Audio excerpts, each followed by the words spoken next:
She slammed the cabin door so hard the walls shook and pointed her finger right in my face.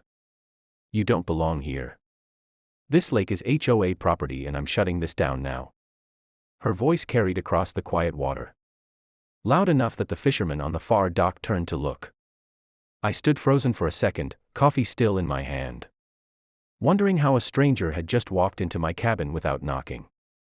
She wasn't just shouting. She was holding a clipboard with papers that looked like eviction notices. The word violation stamped in red at the top. You think this is your land? She barked, tossing one of the papers onto my kitchen table. Not anymore. Pack your things before the cops get here. I almost laughed, but I kept my voice low. Ma'am, this is my deed. My grandfather built this cabin. You're trespassing. She smirked like she had already won. Oh, I am the law here. The HOA controls this lake, and people like you. She dragged out those last 3 words. Don't get special treatment. I could feel my blood boil, but I didn't raise my voice. Because what she didn't know was that she had just barged in while I was meeting someone very important. Behind her, a calm voice spoke up. Excuse me, miss. Did I just hear you say you're the law here? Karen turned, ready to snap again, but froze when she saw who was sitting at the cabin table, sipping tea. The state attorney general himself. Sleeves rolled up, papers spread out on the table. Mid-conversation with me. His eyes narrowed, and the room went dead silent. You may want to think very carefully, he said slowly, before you finish that sentence. The look on her face. Priceless. She had no idea the trap she had just walked into. Karen blinked, her mouth opening and closing like she wanted to argue but couldn't find the words. Then she doubled down, shoving the clipboard forward. I don't care who you are. This cabin violates HOA Code 17.3, and if you don't comply, I'll have the sheriff drag you both out right now. The Attorney General leaned back in his chair, calm as stone, and gave a faint smile. Sheriff, you said. He nodded toward the window. Outside, a patrol car had just pulled up, lights flashing. Karen's grin widened, she thought she had backup. But when the door opened, the deputy stepped inside and locked eyes with me first. Afternoon, sir, he said respectfully. Then he turned to Karen, expression shifting cold. What exactly are you doing inside this man's cabin? Karen stomped her heel. He's trespassing. I told you, this property belongs to the HOA, and we have the right to enforce. The deputy cut her off. Not how the law works. I need to see your authority papers. She shoved her papers into his hand, triumphant. But as he scanned them, his brow furrowed deeper. He flipped the page, then another. Finally, he shook his head and held it up. These aren't real. HOA doesn't even have jurisdiction over this lakefront. These are photocopies of outdated covenants. The Attorney General spoke again, his voice sharper now. Ma'am, impersonating legal authority is a crime. And you just broke into a private residence while I was here. Do you realize what you've done? Karen's face turned red. You're lying. You're all lying. I'll call the real police. She shrieked, fumbling for her phone. I leaned in, steady and calm. Go ahead. Call them. I'll show them the footage. Her eyes snapped to me. She hadn't noticed the small black lens above the cabin door. The red light blinking. Every second of her trespass and threats was already recorded. And the Attorney General? He just smiled. This is going to be interesting. Karen's fingers trembled as she dialed furiously, pacing in circles. You'll regret this, she hissed. My people are already on the way. She pressed the phone to her ear and, in a syrupy tone, said, Yes, officer. It's me. I need you down at the lake cabin. We have a trespasser, dangerous, aggressive. She shot me a venomous glare as she added. And refusing to leave. The deputy raised his eyebrows. Dangerous? Lady, he hasn't moved from that chair. But she ignored him, nodding quickly into the phone. Yes, bring backup. Bring everyone. Then she hung up, smug like she'd just called in an army. Moments later, tires screeched outside. 2 SUVs pulled up, their doors swinging open.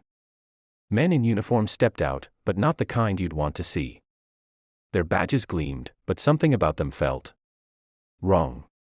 No county insignias, no state patches. Just blank uniforms and cheap tin shields clipped to their belts.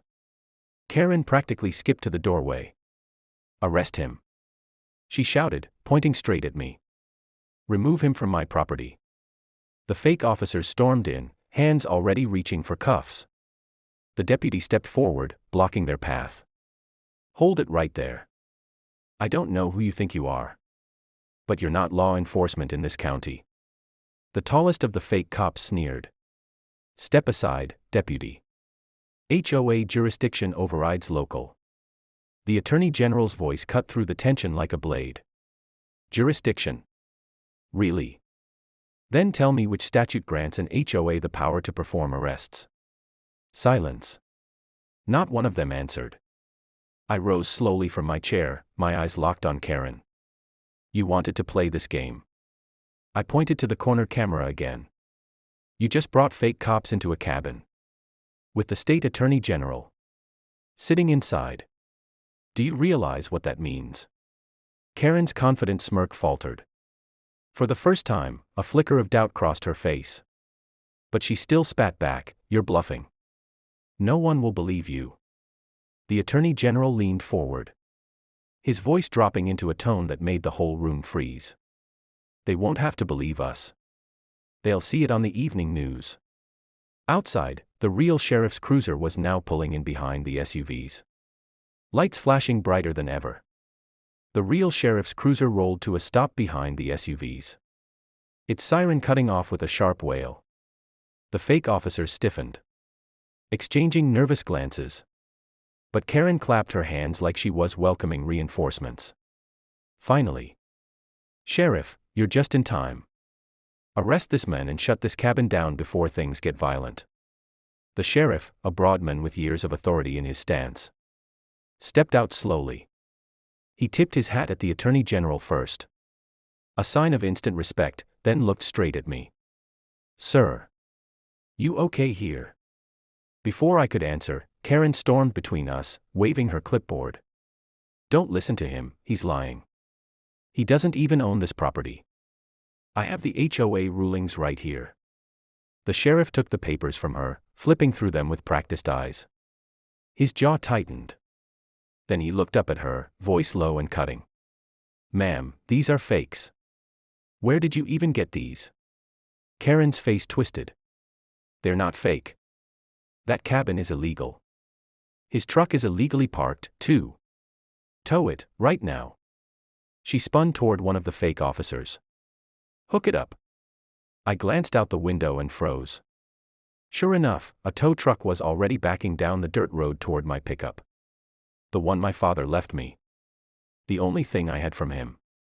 My stomach dropped. "Don't you dare," I said under my breath. Karen smirked, eyes glinting. "Watch me. Maybe then you'll take me seriously." The sheriff barked, "That truck is on private land. If you touch it, you'll be facing felony charges." But the fake officer ignored him, climbing onto the tow rig. The chains rattled as he reached for my truck's bumper. My hands clenched tight, every muscle in me screaming to move. But the Attorney General raised a hand, calm and certain. "Don't. Let them show their hand." Karen leaned closer to me, her voice a hiss. "This is just the beginning. You don't cross me. You don't cross the HOA." The chain clinked into place. My heart pounded. And then, the sheriff pulled out his radio. "Dispatch, I need state troopers here now. Possible impersonation of law enforcement. Attempted theft, and criminal trespass." The color drained from Karen's face. The sheriff's call barely ended when 2 state trooper SUVs came tearing down the dirt road, dust flying behind them. Karen's fake officers froze in place. Their false bravado melting the second real authority arrived. The troopers spilled out, weapons ready, eyes sharp. One of them yanked the fake badges clean off the imposters' chests. "These aren't officers," the trooper growled. "They're trespassers." Karen's voice cracked as she tried to shout over them. "No. No, you don't understand. I'm in charge here. This whole lake belongs to the HOA, and I'll." The Attorney General finally rose from his chair, his presence filling the room. "Enough." His tone was final, commanding. He pointed at Karen. "You just committed criminal trespass. Falsified documents, impersonated authority, and conspired with individuals posing as law enforcement. Do you know what that adds up to?" Karen's face went pale, her bravado gone in an instant. You can't arrest me. I am the HOA." She stammered, desperation in her voice. The sheriff stepped forward, cuffs in hand. "Not anymore, ma'am. Turn around." The clink of metal echoed through the cabin as Karen's hands were locked behind her back. She thrashed, screaming, "This isn't over. You'll regret this. You all will regret this." But her words meant nothing now, the whole scene had been caught on camera. Every second from her storming into my cabin to the fake cops trying to tow my truck. The Attorney General glanced at me, calm once again. "Don't worry. Justice has a way of sticking." He nodded toward the camera. "That footage alone will bury her." I finally exhaled, my chest heavy with relief. My truck sat untouched, my land was safe. And Karen's fake empire had collapsed right in front of everyone. As they dragged her out, the sheriff placed a hand on my shoulder. "You handled this better than most would. You kept calm when it mattered. That's what real strength looks like." I watched Karen shoved into the back of the cruiser, her shouts fading into the night. The lake grew quiet again, the only sound the gentle lap of water against the dock. I turned back to the Attorney General and said the words that had been burning inside me. "I didn't fight for this land just to have someone like her tell me I don't belong. This is my family's home. And no one will ever take it away." He gave a firm nod. "That's the American way." The sirens pulled off down the road, carrying Karen and her fake army into the dark. For the first time that night, the cabin felt like mine again. Justice wasn't just served, it was sealed.